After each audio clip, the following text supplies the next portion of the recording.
in the last 30 years with the TPLF government, there's been hundreds of thousands of journalists that have been put in jail. That's why you haven't had a chance to hear about it. The latest protest, what's happening, the Oromo students were peacefully protesting the land expansion of Addis Ababa. It was expanding into the indigenous Oromo people's land. The federal government took away the power from the Oromo police force. They took their weapons, took their vehicles, and the federal government proceeded to shoot students. They've been shooting and killing them. They've been putting them in jail on large-scale numbers. So the reason you haven't heard about it is because the so-called democratic government, the TPLF government, is not democratic at all. So they take any voice and they throw them in jail. So we're trying to provide a voice for the voiceless people. So hopefully this message can get out to them, to let them know that they have support here in Canada, and to let the TPLF government know that we will not put up with this. We don't live in a day and age where they shoot people. Of course, when you mentioned Indigenous, you really got my attention because, of course, in Canada we've always had some persecution against the Indigenous people of this land here, too, the First Nations people. Treaty 6 land that we stand upon right now, too.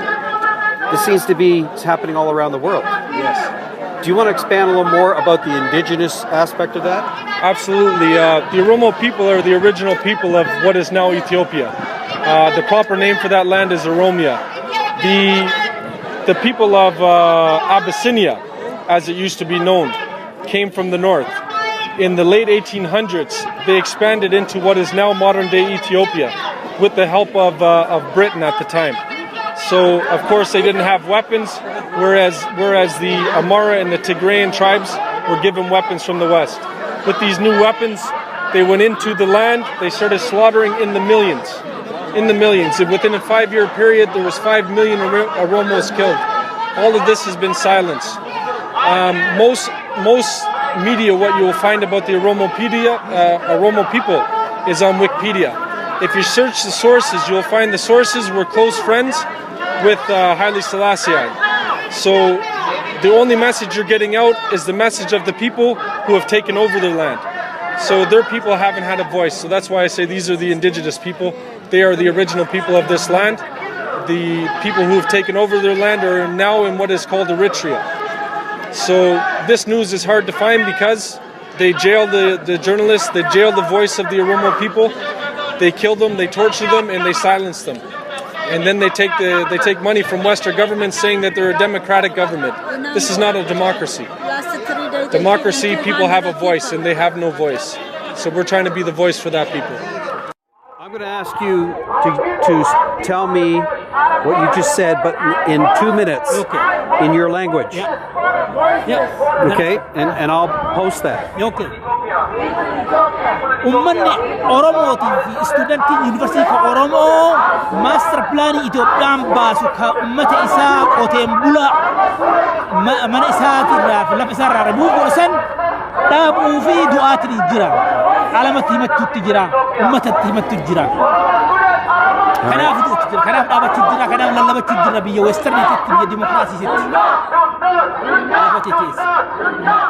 Okay, I'm going to read a press release that was handed out at today's rally, and it starts off by saying, "We Oromo Canadians, we are marching to protest the brutal killings of the Oromo University students by the minority dictatorial regime of Ethiopia."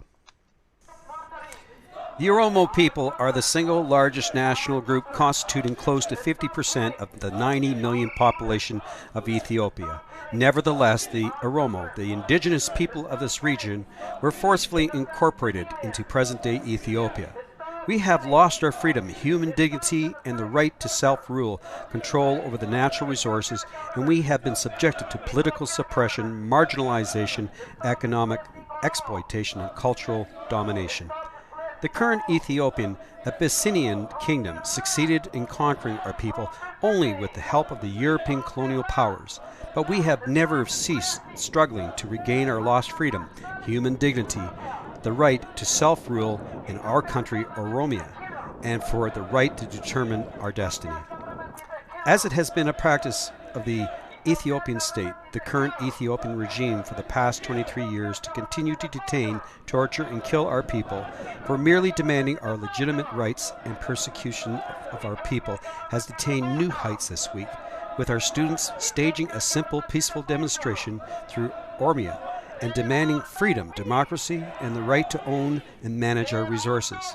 Our students' demand is legitimate as it concerns the Oromo people's entitlement to use and manage their own resources like any other people.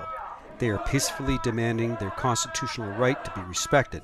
Instead of heeding the peaceful demonstrations' legitimate demands, the ruling party is presently unleashing its security forces against unarmed students, and more than 75 young university students have been murdered by the regime's security forces thus far. We call upon the democratic governments and the people of the world to stand with the Oromo student legitimate demands for freedom, self-rule, democracy, and human dignity. We call upon the Canadian government to exert the leverage of the Ethiopian government and to help stop the killings of innocent Oromo students, respect the Oromo people's constitutionally guaranteed right to the special interests over Addis Ababa, and reverse the planned expansion of the city limit. Immediately release all those languishing in prison merely for expressing their political positions and view. We demand the international community to pressure the dictatorial and repressive Ethiopian government for all-inclusive political and community conference to deliberate on outstanding political issues and chart a lasting political solution for the country. We call upon the international community to stand with our people to say no to the indiscriminate killings, torture, inhumane and degrading treatments of our people. We also call upon the stakeholders, political and non-political, to stand in unison with the Oromo and other Ethiopian people for freedom and democracy, freedom and justice for all.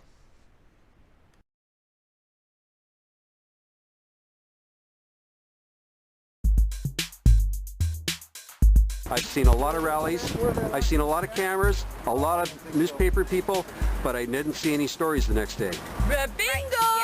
We want to save our communities! We want to save our communities! And the only way is to go green! The only way is to go green! Okay, the question is, has the media done a very good job in covering the atrocities in the Congo? No! People are getting killed because they're asking to be recognized as human beings.